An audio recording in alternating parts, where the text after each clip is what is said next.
Ontem na Jovem Pan eu expliquei um pouco da tragédia e dos traumas que Israel vive nesse momento penumbroso. O porquê e como o Hamas cria suas víboras assassinas para conduzir suas carnificinas, seus massacres desumanos e imorais. Por favor, assista e compartilhe esse vídeo. Essa guerra é uma guerra de todos nós. Essa é uma guerra para preservar a nossa humanidade, para preservar o ser humano que existe em nós. É o único canal que mete o ferrão sem dó. Seguimos com outras notícias e informações. Vamos acionar mais um brasileiro para conversar com a gente aqui na Jovem Pan, o Tobi Cotrim. Ele vive e trabalha em Tel Aviv, inclusive nosso colega, trabalha em uma emissora de TV.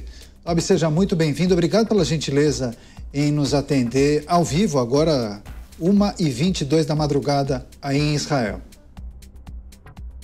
Muito obrigado, Daniel. Boa noite a todo o painel do Pingo nos Is. Eu sou um fã de vocês, assíduo. E boa noite também ao público que assiste a Jovem Pan, que para mim eu acho que é o melhor canal de notícias hoje no Brasil. Poxa, muito obrigado pela gentileza, viu, Tobi? É um prazer recebê-lo. Queria que você nos trouxesse seus relatos, suas informações sobre o cenário da guerra, a situação de momento aí em Tel Aviv e nos arredores. Aqueles ataques, as explosões continuam frequentes? Os cuidados permanecem os mesmos ou não? As pessoas já estão saindo às ruas, fazendo compras, algumas atividades tentando voltar ao normal? Existe um relaxamento mínimo, né, dessas tensões em alguns lugares.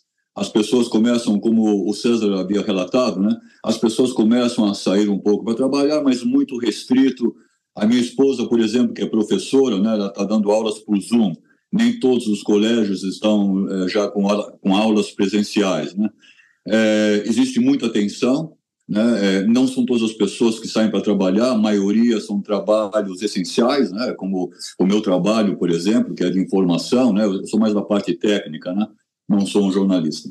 Mas, realmente, o que aconteceu foi uma tragédia, e uma tragédia traumática, né? São vários traumas que acontecem, né? Inclusive o trauma militar e o trauma civil, né? O militar porque fomos pegos de surpresa, né? E realmente houve uma falha muito grande nisso, de uma certa forma, uma certa crença, uma certa credibilidade de que isso não aconteceria numa época de Shabat e de festividades religiosas, né? E também, né, achando que talvez estivéssemos no início de um começo, de um processo de paz com os palestinos e com os representantes, né, dos palestinos, que seria o Hamas, né, o que não é verdade. Mas o trauma civil, né, vamos dizer assim, são coisas horrorosas, né? Eu tive acesso a imagens. As pessoas no meu trabalho, jornalistas, editores de conteúdo, choram todo o tempo com lágrimas, né, embargadas nos olhos, imagens de crianças degoladas, queimadas vivas, né? Eu fico imaginando um filho, né, chamando pelo pai enquanto está sendo queimada viva: me ajuda, pai, me ajuda, mãe, né?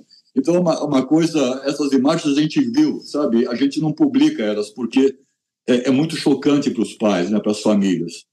Mas a gente vive realmente um momento de tensão, choramos todos.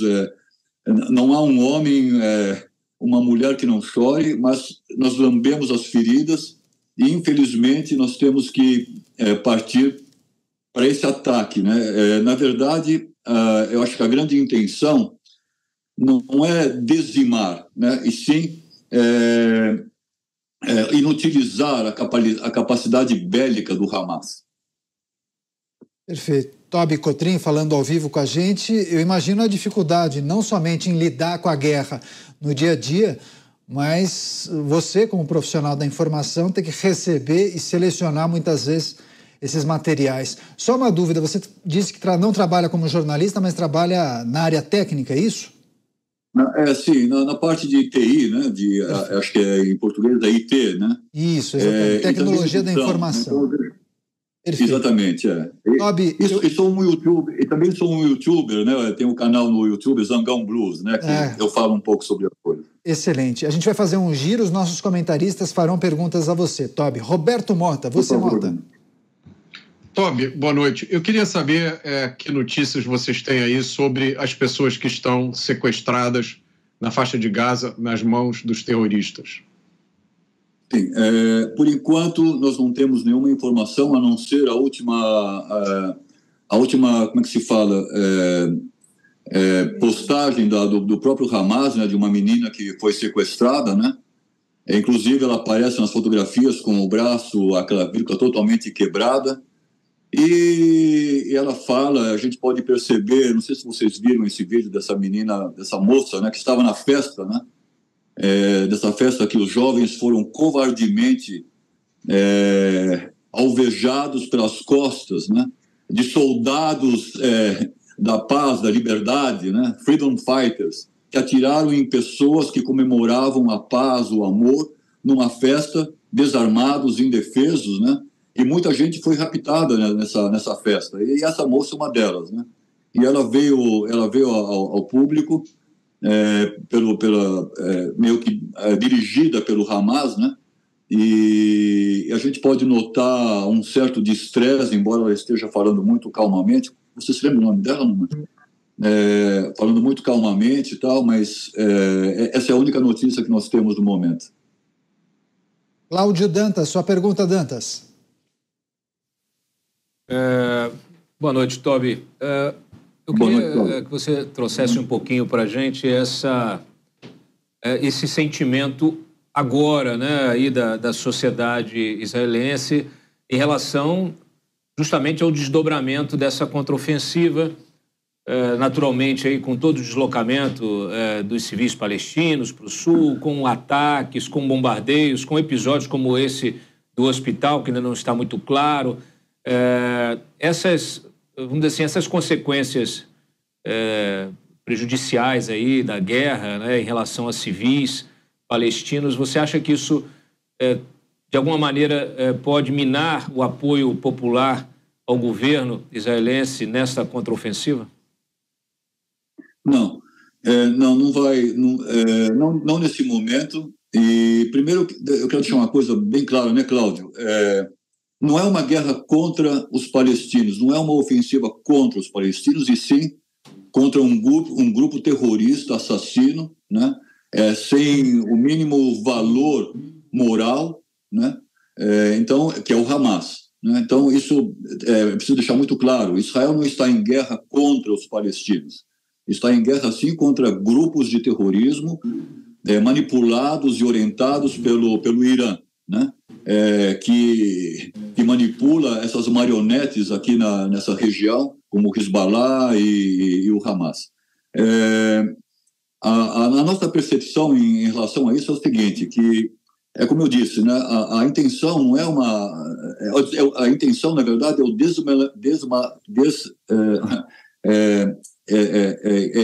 a inutilização da capacidade bélica militar do Hamas. Não é dizimá-los, né? E sim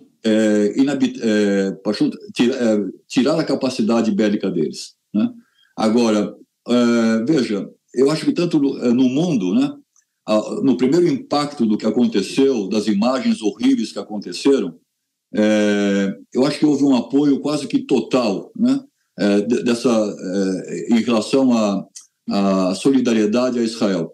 Mas, como sempre, né, no momento que nós começamos com uma ação militar na faixa de Gaza, então já começa esse apoio a ser retirado de uma certa forma, né? Apesar que nós temos agora a presença do Biden, que está chegando amanhã, né, aqui em Israel, para nós já é hoje aqui, né?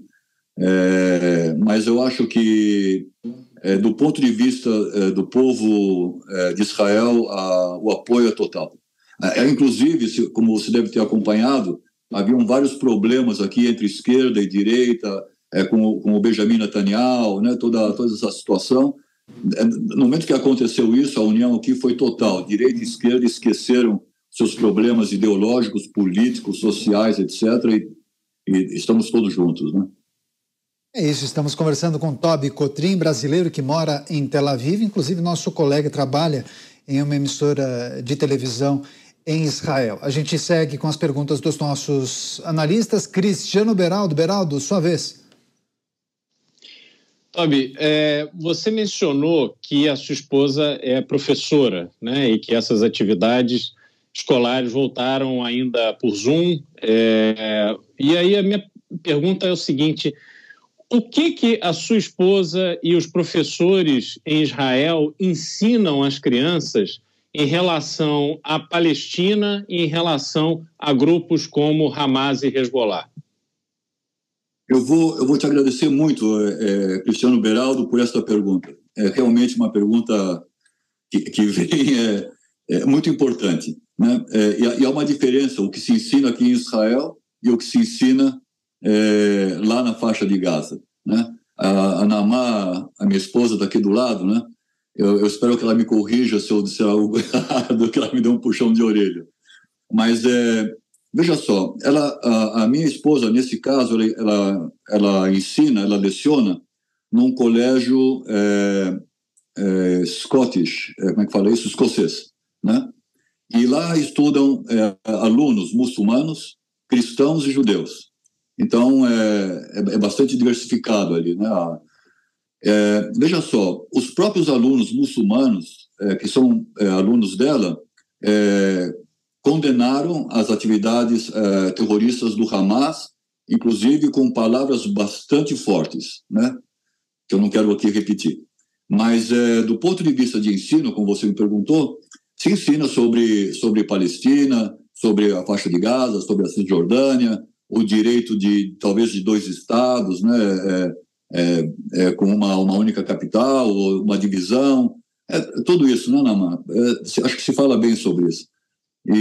Mas eu tenho um relato, por exemplo, de que verbas da ONU, por exemplo, que foram enviadas para a faixa de Gaza para investir nessa área de educação, foi descoberto depois que, inclusive, nos mapas das escolas lá da faixa de Gaza sequer aparece o Estado de Israel. Eles não reconhecem o Estado de Israel, como é bem conhecido a vocês jornalistas, né?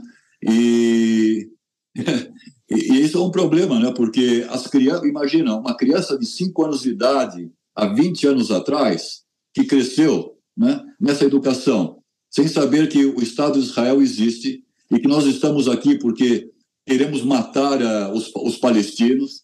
Então ela passa por uma lavagem cerebral e uma educação altamente belicosa, né? E crescem com esse sentido de que eles devem destruir esse inimigo que é tão beligerante, né? Em relação aos palestinos. Então, a chance de se conseguir fazer uma paz, um shalom, né, com eles é muito distante, né? Porque nós lutamos aqui contra todo um conceito, né, e muito complexo de educação, né, que é feito nessa área, né, beligerante, né? Cotrim, falando ao vivo com a gente aqui na Jovem Pan News. A próxima pergunta é do José Maria Trindade. Pois é, Tobi, a gente falava agora há pouco aqui sobre esta vítima fatal mesmo em todas as guerras, que é a verdade, e nós vemos agora, mais do que nunca, uma guerra de informação, uma guerra de narrativas muito grande. Você trabalha com comunicação, né, num grupo de comunicação. Como você está avaliando aí o que está acontecendo aí, o que está sendo distribuído para o mundo e até internamente aí as informações? Como está o nível de aproximação da realidade das informações?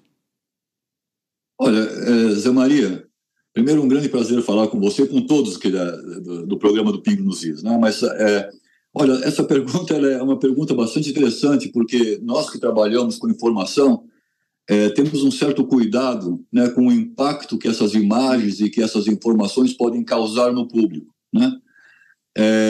Eu vou te contar uma história, Zé. Há muito tempo atrás, eu tive uma conversa com o porta-voz do Exército aqui em Israel. E eu perguntei a ele por que nós não mostrávamos essas imagens, por exemplo, de homens suicidas, os famosos homens-bombas, né, que entravam num ônibus, se explodiam e as cabeças rolavam, né? E são imagens que eu tenho muito fortes, gravadas na minha, sabe, na minha mente, sabe? Que ficaram, né? E esse general, né, do porta-voz do Exército, falou o seguinte: porque nós não somos como eles.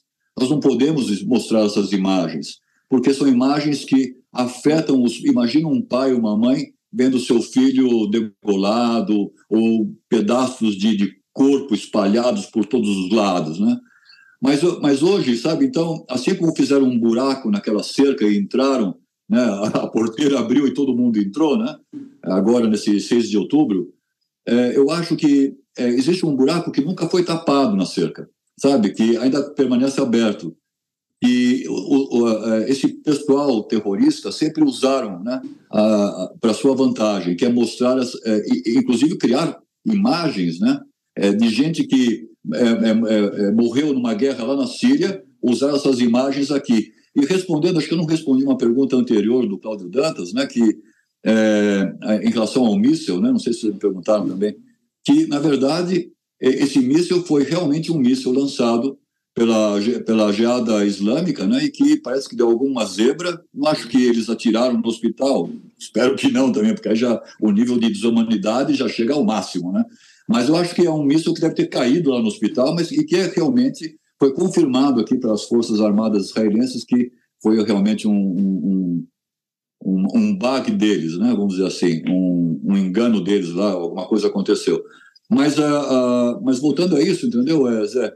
Eu acho que realmente a nossa percepção do que está acontecendo aqui, ela é muito maior do que aquilo que nós estamos mostrando, sabe, em respeito talvez ao público, né? Porque, veja, houve inclusive necrofilia, né?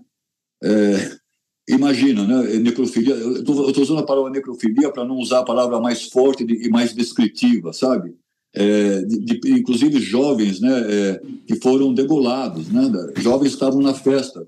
O César tinha falado de jovens encurralados. Eu vi essa imagem, inclusive postada pelo próprio Hamas, né? Jovens que entraram num bunker, né, durante a sua fuga, porque estavam desesperados, né, estavam por todos os lados, atirando em carros, gente morrendo de tudo que é jeito, entraram num bunker e entram 3, 4 caras, depois de jogar uma granada, ainda tinha gente viva e os caras metralhando. Eu não quero continuar nem descrevendo isso, porque bebês queimados, né, bebês degolados. Agora, gente que sobreviventes do Holocausto, senhoras de 90 anos de idade sendo sequestradas, para quê? Para que serve, né? Um bebê que mataram os pais recentemente, então eles pegam o bebê e levam lá para a faixa de Gaza. Para quê? Para criar eles como um asiático e depois um dia, talvez, um paradoxo infernal, dantesco, né? Usá-los como homem-bomba contra Israel. Qual é o sentido de pegar um bebê, né, que acabaram de assassinar os pais e levar ele e raptar ele para sequestrar esse bebê para Gaza, né? Crianças que foram queimadas vivas, né, chamando pelos pais. Então, o que há nisso tudo? Então, foi uma coisa desastrosa, né, Zé Maria? Então, mas a gente não mostra isso, entende? Eu acho até que estou descrevendo demais essas imagens e fica muito gráfico isso, né? É isso, estamos conversando com o Tobi Cotrim, brasileiro que mora em Israel, trabalha inclusive em uma emissora de televisão, trazendo o dia a dia da guerra e a maneira como eles acabam se relacionando com as informações para, de certa maneira, filtrar os muitos conteúdos pesados que eles acabam recebendo e há, naturalmente, uma curadoria para não apresentar isso para a população israelense. É importante também trazer a informação para a nossa audiência que a reunião do Conselho de Segurança da ONU, que aconteceria no dia de hoje, foi adiada. Havia, inclusive, a expectativa de que a proposta de resolução feita pelo Brasil sobre a guerra fosse apreciada, fosse votada. Como foi adiado, muito provavelmente será realizada no dia de amanhã. Então, a gente vai seguir atento a essa possibilidade, a confirmação dessa reunião e apreciação do texto de resolução com o Brasil na presidência. Agora, eu vou fazer mais uma pergunta para o nosso convidado, Tobi Cotrim. Tobi, há uma expectativa por parte dos israelenses de que organismos internacionais, a ONU, outros países. Amanhã, inclusive, Joe Biden chegará a Israel, fará uma reunião com o primeiro-ministro Benjamin Netanyahu. Organismos internacionais e outros países podem colaborar com a resolução desse conflito ou não? Israel resolverá isso de forma autônoma. Benjamin Netanyahu usou palavras fortes. Vamos eliminar com o Hamas. Queria te ouvir. Eu acho que, veja, eu vou responder dessa forma. Israel sempre buscou a paz, apesar de tudo, tanto com a antiga OLP, né, e com o Hamas, que expulsaram a OLP da faixa de Gaza e foram lá para a Cisjordânia, né?